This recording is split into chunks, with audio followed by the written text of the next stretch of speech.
I'm going to roll through a proposed consent agenda, which is items 1 through 3. Councilmember Schwartz will leave your item off. Anyone need any of those items removed off of the proposed consent agenda? All right, I'm going to go ahead and read those, and then we'll have a motion to approve. Item number 1, RS 2026-1788, a resolution accepting a grant from the Marjorie A. Newhoff Private Foundation to the Metropolitan Government, acting by and through the Metropolitan Board of Health to provide funding for the care of shelter animals at the Metro Animal Care and Control. Sponsors Toombs, Huffman, Wells, and Stiles. Item number 2, RS 2026-1792, sponsors Toombs and Huffman, a resolution approving a contract between the Metropolitan Government of Nashville and Davidson County and GovCIO LLC to provide ATS Voyager messaging switch and interface maintenance and support services. Item number 3, RS 2026-1793, sponsors Toombs and Huffman, a resolution accepting an in-kind grant from the Nashville Police and Public Safety Alliance to the Metropolitan Government, acting by and through the Metropolitan Nashville Police Department to fund MNPD personnel to access digital resources connected with a network of individual and corporate care providers and access online content.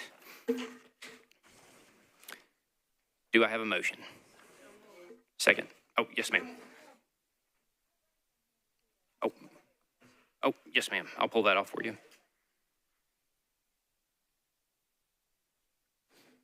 So we will go with items 1 and 2 on consent.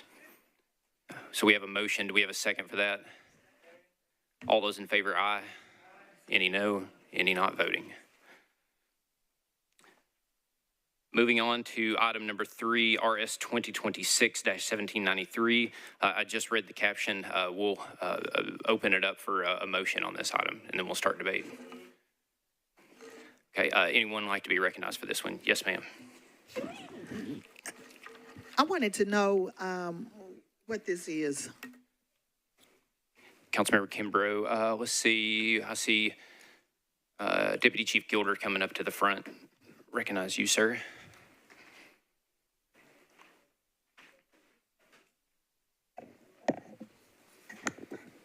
Thank you. Chris Gilder of the Metro Police Department. So this is a in-kind grant. It's not actually money coming to the Metro Police Department. It's the Public Health and Public Safety. The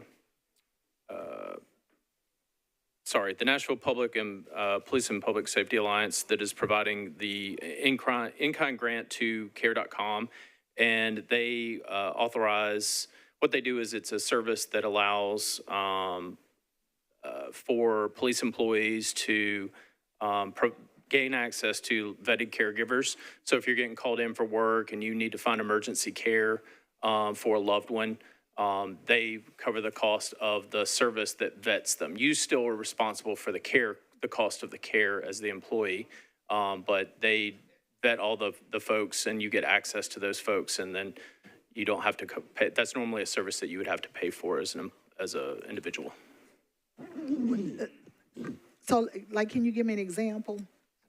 I still don't. So you get called in to work the snowstorm, and you need care for your children because it's middle of the night or off hours, and your regular care is not available.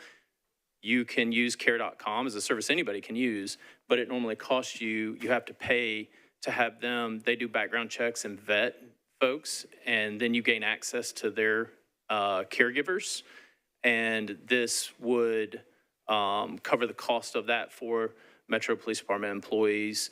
They don't cover the cost of the actual care, so you're still paying for the care, but you're gaining access to the vetted caregivers. Thank you. Any other questions? All those in favor, aye. Any opposed, no. Any not voting? Okay. Motion passes 7 in favor, 0 against, 0 not voting. Moving on to the last item, item number 4, RS 2026-1799. Sponsors Swara, Parker, Porterfield, Bradford, Spain, Gadd, Huffman, Evans, Welsh, Benedict, Nash, Ewing, Cap, Toombs, Gamble, and Ellis A resolution urging the Davidson County General Sessions Court to pause or limit eviction proceedings to the broadcast extent possible for 60 days. Councilmember Suara, would you like to be recognized? I'll move it so we can discuss it. Do you have a motion? Thank you. And then I'd like to move a substitute. Okay. And do I have a motion on that? Second. Thank you. Okay. Thank you, colleagues. Because of the ice storm that happened, we all know the devastation that happened in Nashville.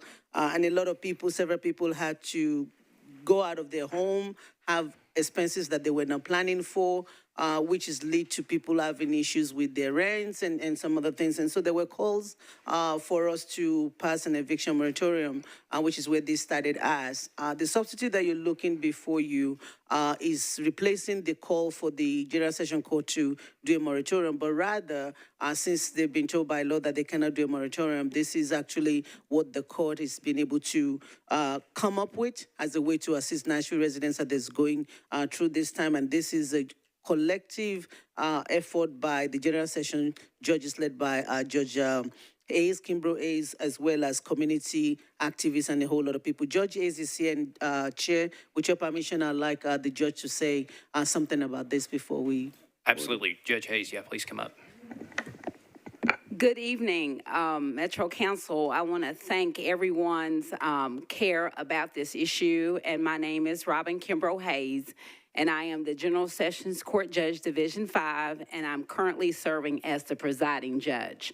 This issue came to our attention as a result of the winter storm, and the judges unanimously passed an order that we would open up a winter storm support docket. And what this docket will do is that the dockets will continually run, but people who identify as a snow person, someone whose ability to pay rent was interfered with by the storm, will be referred to the winter storm support docket. And on that docket, they will have the opportunity to navigate and coordinate repayment resources and give them some time to get those payments caught up. And we understand that some may not be able to get those payments caught up. And if they do have to leave their property, we want to make sure that it's done so in a manner that's compassionate and that they have enough time to do that. So the goal of the winter support docket is to keep as many people housed as we can. And the docket will start March the 3rd, and it will go through April the 30th with an extension if necessary. And this will apply to people who are behind in rent between February the 5th and March the 5th. March 31st. All right. Any questions? I received a lot of, I've been seeing a lot of you out in the community asking questions about this, and I hope that this is a good plan. I know it's a good plan, and I just want to say that everybody was at the table. It was a community effort. Thank you. We appreciate you being here. We really do. Councilmember Suara. Thank you, Judge. Thank you, Judge. And so the substitute that you're looking at is, instead of asking the General Sessions judges to do an eviction moratorium, rather it's now saying that the Metro Council is now in support of this new program that the General Sessions has come up with. And with that, I move for approval. Okay, so we're voting on the substitute at the moment. All those in favor say aye. Aye. Oh, I'm sorry. Councilmember Porterfield, I did not see your hand. My apologies. All good, Chair. Thank you. I just wanted to quickly publicly thank Judge Kimbrough Hayes and everyone that worked on this. We often get calls from the community to do something, and people don't always know like the right chamber of who can do what. So many times, like, people will call on us to do something that we don't have the jurisdiction to do. But it was great to see our judges step in and be able to support the community in such a meaningful and compassionate way. So I just wanted to thank Judge Kimbrough Hayes for her leadership, as well as all of the community groups that advocated for this, our constituents that advocated for this, everyone that came to the table to make this happen, as well as the other judges who voted in favor of supporting this. So I just want to thank everybody. Thank you, Councilmember Porterfield. Oh, Yes, ma'am, absolutely. Excuse me, ditto that. I just want to let everybody know that we're having weekly meetings with these community groups to make sure that everybody's held accountable in the process. Thank you very much. Yes, Councilmember Kimbrough. I have a question for Judge Hayes. What do you mean, like, when you say everybody's held accountable? Like, what does that mean? What that means is we want to make sure that we track to make sure we're getting the right people to the docket. And we want to make sure that people are getting access to the money. One of the issues that was raised by the landlord attorneys and the advocacy groups was that when this kind of situation happened during COVID, it took a long time for the money to drop. And so we are actually having conversations now to make sure that we understand the process of repayment. And so there won't be unrealistic or untimely expectations in terms of repayment. I have another question. Go ahead.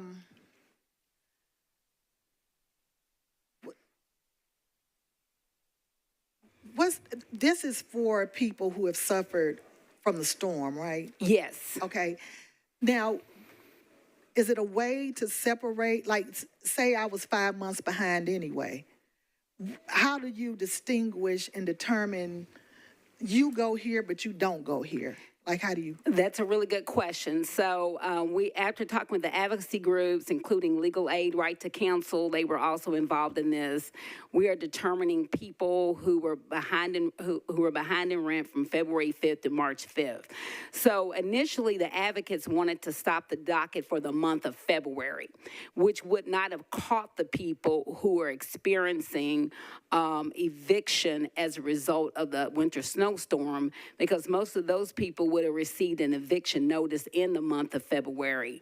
We would have missed our snow people had we had done that.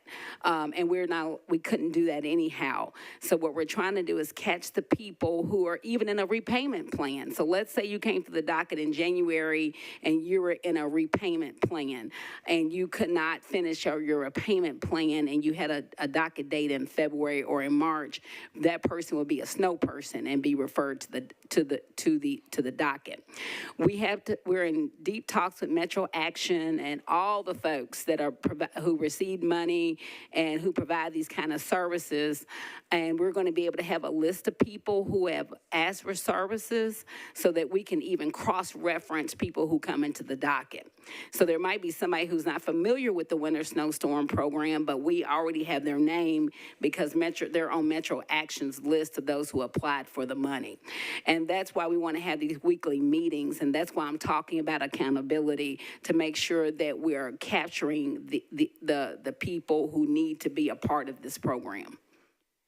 And with that said, I encourage everybody to come down to court and observe General Sessions Court.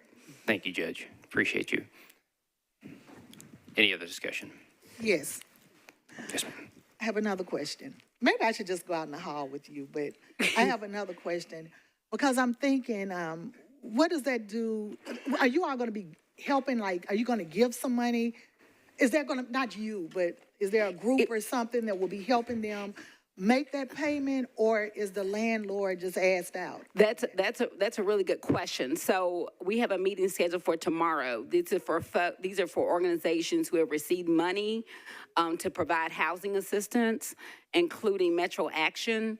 So we're actually meeting tomorrow to see how funds will be coordinated and timelines regarding the coordination and repayment of those funds to the landlords. Because without the money, the docket won't work. Thank you. And this is my last question. Yes, ma'am. This is my last question. I'm just asking you personally, do you think that it's something the council should be doing, encouraging the courts, the judiciary, what they should be doing? Well, here's what I say about it. I mean, we're all different branches of government. But this was a big issue, and a lot of people don't know how General Sessions Court works. And so people reached out to who they could for help. And I think when we are faced with winter storms and all sorts of crises, it often reveals the ugliness of systemic issues that are happening in our community. And when that happens, we cannot operate in silos. We have to operate in teams. And that's why when I got on this issue, I had a death in the family and I came back to town. I wanted to make sure everybody was at the table. We had Metro government at the table. We had a bunch of nonprofits at the table. And usually we are operating in silos, but we are operating collectively. So I don't think it was about telling the courts what to do, but I think it was operating in a manner to see how we could support one another within the confines of the law and in the confines of our roles in government. Thank you. Thank you. Yes, ma'am.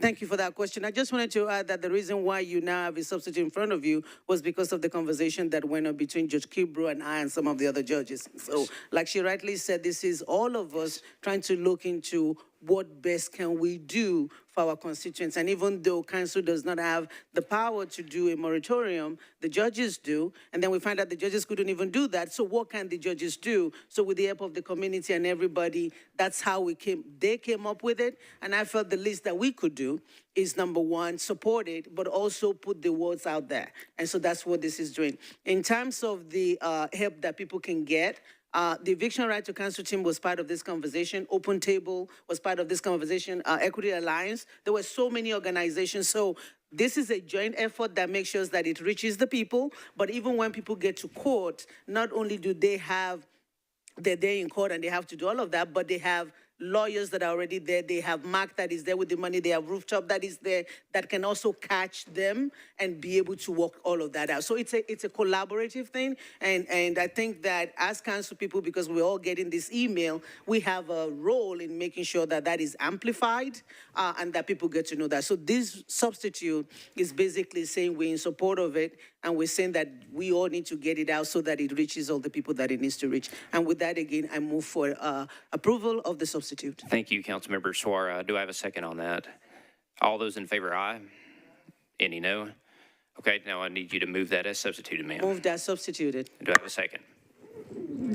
All those in favor, aye. Any no? Any not voting? Okay, that concludes our agenda. Just two really quick things. One, we do have some just quick documents for y'all from OHS. I'll pass those out. My vice chair hasn't been here, unfortunately. We're all running tight on committees, so I'll get that out to y'all's desks. I do want to recognize our shelter manager here, Tatiana Ruffin. She has stopped by. Thank you for being here. You have done the Lord's work, literally, so thank you for being here. We really do appreciate you. And with that, don't see anything else. We're adjourned. That was